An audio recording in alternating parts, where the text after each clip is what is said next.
Open the podcast bay doors, Hal.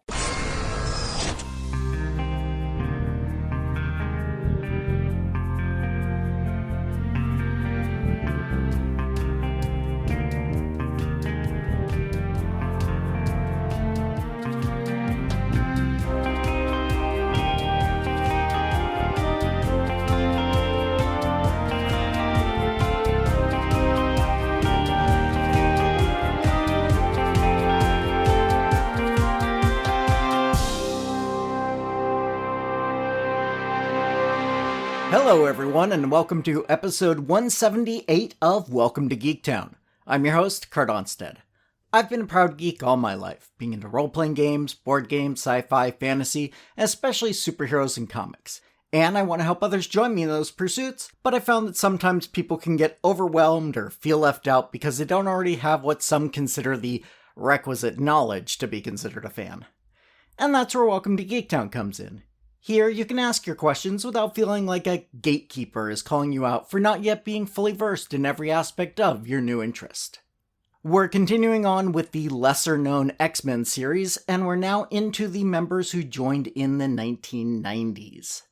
Thanks to the X-Men animated series, I feel fairly confident we can skip over Gambit and Jubilee, who joined at the very beginning of the decade, in Uncanny X-Men Annual number 14 and Uncanny X-Men number 258 in January and February of 1990, respectively. The next member to join has also shown up in the X-Men animated show, but only as a guest star. Although he was briefly an official member of the team in the X-Men 97 sequel that, as of this recording, is airing its finale next week. He's also the first member of the team whose codename is simply part of his birth name, but he definitely won't be the last. Lucas Bishop, who normally just goes by Bishop, comes from an alternate future, much like Rachel Summers discussed in an earlier episode. His first appearance is on the cover and then the very last page of Uncanny X-Men number 282, plotted and penciled by Whilce Portacio, with scripts by John Byrne. So we don't learn any of his backstory until the following issue. Bishop comes from a timeline similar to the one seen in Days of Future Past, though slightly more into that future from where we last saw it. Bishop had been raised in a mutant concentration camp, and was tattooed with an M above one eye to brand him as a mutant. However, after the Summers Rebellion, an event more alluded to than actually seen in the comics, when mutants and humans united to defeat the Sentinels, Bishop eventually joined the XSE, Xavier's Security Enforcers, a police force dedicated to hunting and jailing evil mutants. This team was obviously named for the founder of the X-Men, though at this point their exploits were only stories that Bishop had heard from his grandmother. While tracking down a mutant named Fitzroy, who had once been a member of the XSE but then betrayed the team, Bishop and a couple of his colleagues ended up traveling to the past, and Fitzroy's mutant ability to make portals interfered with the time portal technology, trapping Bishop and his teammates in the past. When Bishop and company arrived, Fitzroy was already fighting the X-Men, but Bishop refused to believe that this was true, and fought against the team as well. A few issues later, he accepted the truth and teamed up with the X-Men to stop Fitzroy. During this fight, the other two members of his team, Malcolm and Randall, both died, leaving Bishop as the sole member of the XSE stranded in the past. Bishop joined the team officially in Uncanny X-Men number 287 from April of 1992. Bishop was an important part of the famous Age of Apocalypse storyline, as he was the only one who remembered the original timeline, and was able to convince Magneto to go back in time and stop the assassination of Professor X that caused this alternate future to exist. Similarly, when the timeline did reset, Bishop retained some of that alternate future version's memories, allowing him to explain to the team what had happened. Bishop's knowledge of the future again came to the fore in the Onslaught story, as Bishop revealed he had seen recordings from what was the final days of the X-Men in his time. Bishop knew there was a traitor in the X-Men's midst, but the recordings had degraded so much that he did not know who that traitor was. Originally believing it to be Gambit, the two had a very fraught relationship. When it was revealed that Professor X, as Onslaught, was the actual traitor, Bishop was able to save the X-Men by getting in the way of the psionic blast that would have killed the team, thus preventing that future from coming to pass in the main Marvel Universe. Since Bishop's power is to absorb different types of energy, and then redirect it, he survives the blast, but just barely as it overwhelms his system. Shortly thereafter, he also made peace with Gambit, now that he knew he was not the traitor that he had originally assumed him to be. Later, Bishop was captured by some of Fitzroy's men and taken to another possible future, but after defeating Fitzroy was able to eventually make his way back to our timeline once again. For the next decade or so, Bishop is a member of different mutant-related teams, like the Extreme X-Men, and working for the FBI in District X, also known as Mutant Town, a mutant-centric section of New York. He then becomes a prominent player in the X-Men proper during the Messiah Complex storyline. After the House of M storyline, when the Scarlet Witch declared no more mutants, it seemed like mutants were destined for extinction, as no new mutants were being born. But then one day, the first mutant child, named Hope, appropriately, was born, and Bishop arrives before the X-Men do, and pretends to have retrieved the baby for its safety. However, Bishop actually plans to kill the child, as it was revealed to him that the young mutant's arrival made his future possible once again. Even knowing it would prevent his birth, Bishop wanted to prevent the future where his parents were killed and mutants were relegated to concentration camps. Cable, who's from a different alternate future, is able to rescue Hope and ends up raising her as they travel through time together, trying to keep one step ahead of Bishop, who is constantly chasing the pair. That storyline ended with Bishop trapped far in the future, 6700 AD to be precise, without any time travel technology. But of course, he did return eventually, specifically in Uncanny X-Force Volume 2, Number 1 in 2013. It's soon revealed that Bishop had somehow been possessed by the Demon Bear entity. If you've seen the New Mutants movie, you may recognize that creature as the main villain of that piece. Psylocke was able to pull that spirit out of him, and in the process also erases Bishop's memories of his hunt for Hope. While he eventually gets those memories back, he decides to abandon that mission, and is able to enjoy life in the past that he himself helped to shape. During the Krakoa era, Bishop was one of the Marauders, a team led by Kitty Pryde that sails around the world rescuing those mutants from nations that refuse to acknowledge Krakoa's status as a nation and continue to oppress mutants living there. Since the Hellfire Gala massacre, he and Cable have actually been working together against the Children of the Vault in a miniseries of the same name. The next member of the team is someone we discussed a bit in episode 174 with the history of Psylocke.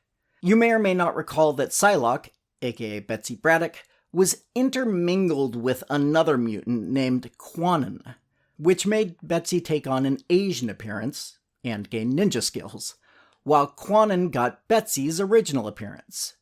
Due to this process, both had the ability to wield psychic energies in a blade-like weapon. Psylocke as a short dagger, Kwannon as a katana, and shared a striking resemblance to one another despite their differing ethnicities. Kwannon joined the team in X-Men 21, claiming to actually be Betsy and taking on the codename of Revanche.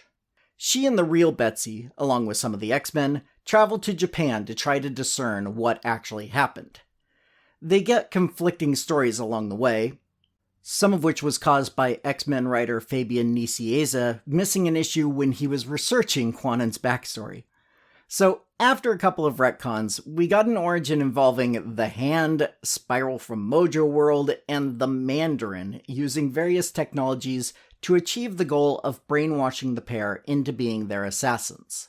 While Betsy and Kwannon are both telepathic and when fighting together act in nearly complete sync with one another, they're unable to actually read each other's minds, similar to the family power immunity of many other mutants in the Marvel Universe, as discussed in episode 86. Kwannon left the team after just a few issues, and soon thereafter died of the Legacy virus, an ongoing plot in the 90s X-Men that many feel mirrored the AIDS epidemic. Of course, very few mutants are dead permanently, so she returns during the Hunt for Wolverine storyline, and joins the mutants on Krakoa during that era of the X-Men stories. She actively avoids contact with Betsy originally, but the two do finally come to terms with one another during a psychic battle in another dimension, and when Betsy takes on the Captain Britain mantle once again, Kwannon decides to start calling herself Psylocke. Being one of the few survivors of the Hellfire Gala massacre, Psylocke went on a vengeance quest against Orcus, and was recruited to join the new Avengers Unity Squad, a team of Avengers consisting of mostly mutants to show the team's solidarity. The 5-issue miniseries of Uncanny Avengers ended in February of this year, so that's the last story she's been featured in a significant role. The last X-Men we'll discuss this episode is the first one of the third generation of mutants trained at Xavier's school to join the team. The first generation is the original X-Men, while the second generation starts with the international team from Giant-Sized X-Men number 1. However, in 1982, Marvel introduced a younger team called the New Mutants. These kids were being educated at the School for Gifted Youngsters, but weren't yet officially part of the X-Men team. Premiering in a special graphic novel by Chris Claremont and Bob McLeod, the team quickly graduated to their own book, which went on for 100 issues. One of the founding members was Sam Guthrie, who went by the codename Cannonball, thanks to his ability to propel himself with a blast of energy. When he is blasting, as he calls it, he's nearly completely invulnerable to harm, allowing him to attack by colliding with his foes at great speed. Sam started life in the coal country area of Kentucky, with his father working in a coal mine until his untimely death due to miner's lung. Sam went to work at the same coal mine, but discovered his mutant powers on his first day there, when he rescued himself and his father's friend from a cave-in that had trapped the pair. He was recruited by Professor Xavier, and after a bit of a friendly struggle between the two, Cannonball became co-leader of the team alongside Danielle Moonstar. Sam stayed a member of the mutants all the way until the book's retooling into X-Force, led by Cable. Sam was made second in command of this new team, which had nearly the same lineup but was now more hard-edged. Early in the X-Force run, Sam was apparently killed by Sauron, the pterodactyl-looking mutant, not the villain from Lord of the Rings, but was somehow alive again minutes later. Cable revealed that he believed Sam to be an external, a special type of mutant that is functionally immortal, and that his whole reason for recruiting the team was to train Sam to fight Apocalypse, another external who had conquered the world in the future Cable grew up in. While one of the externals, Selene, claimed Sam wasn't one of them, other externals were able to sense his awakening from his death, which lends credence to the fact that he does belong among them. A few years later, in X-Force number 44, Sam was invited to officially join the X-Men team, and was part of that team for 3 years, real-world time, before briefly leaving the team to take care of his mother, who was sick. He soon rejoined X-Force and became their team leader for a time, and was a member of various iterations of different mutant teams for the next decade or so. However, after the Avengers vs. X-Men storyline, Captain America decided to push for more mutants as part of the Avengers. In addition to creating the Unity Squad, aka the Uncanny Avengers, Cap recruited Sam and his best friend Roberto da Costa, aka Sunspot, another founding member of the New Mutants, to join the main Avengers team. Up until this time, Sam had been romantically involved off and on with Lila Cheney, a mutant with teleportation powers who prefers to stay out of the fight and is known intergalactically as a pop star, and Tabitha Smith, also known as Boom Boom, thanks to her mutant powers of creating time bombs of explosive energy. But as an Avenger, Sam found love with his teammate Izzy Kane, aka Smasher, a human with access to a range of superpowers thanks to Shi'ar technology. Izzy found herself pregnant, but before she could tell Sam, was called back to the Shi'ar Imperial Guard. Sam chased her down, and the pair moved off-world to raise their son, named Josiah, who seems to have inherited his father's powers. When Sunspot broke off from the main Avengers team and created his Avengers Idea mechanics, taking over the villainous version of AIM and rebranding it as a rescue organization, he brought Sam with him, who agreed to commute between Earth and the Shi'ar colony where Izzy and Josiah lived. Soon thereafter, Avengers Idea mechanics transitioned into the US Avengers, and while Sam was originally part of that team, he soon quit to be with his wife and son full-time again. While he rejoined X-Force briefly in the wake of Cable's apparent death, don't worry, he got better, Sam once again left the team after a few issues to return to interstellar family life. Unfortunately, Sam was at the Hellfire Gala, and had just been voted into the new team of X-Men, when it was attacked by Orcus and he was killed. He, along with some other former X-Men we've mentioned in previous episodes, was resurrected by Ascani, Rachel Summers, as part of the Dead X-Men miniseries. While that series ended not that long ago, it's recent enough that I don't want to give spoilers for that, but check out the Rise of the Powers of X story for Sam's current status quo. We've got 4 more 90s era X-Men to discuss. I'll see if I can squeeze in all of them into one episode. If so, we'll have one of the grossest mutants to join the team, as well as a clone, a doctor, and a mutant who fights with their body way more literally than you might expect. Come back for that, and in the meantime, if you have any other topics you'd like to hear me discuss, or general feedback, you can email those to welcome2geektown, all spelled out, @gmail.com. Or you can go to the website, welcome to, the number 2 in this case, geektown.com, and click the Submit a Question link if you'd prefer to remain anonymous. Other contact options include facebook.com/welcome-to-geektown, Twitter @geektownpodcast, Mastodon @welcome-to-geektown @mastodon.social, or Blue Sky @welcome-to-geektown.bluesky.social. Also, if you'd like to support the show directly, why not become a patron at patreon.com/welcome-to-geektown for just $1 per month to get access to full scripts of the shows, audio outtakes, and a monthly shoutout. You can also help the show grow by subscribing and giving a 5-star review over on Apple Podcasts to join the Geektown City Council, which helps other people find the show, so we can all tell them, welcome to Geektown, population, us. Welcome to Geektown is written, narrated, edited, and produced by me, Kurt Onstead. Theme music is by Aaron Levitz, logo art by Archie Santana. All other sound clips, the copyrighted material, their respective owners, and no infringement is intended, falling under fair use.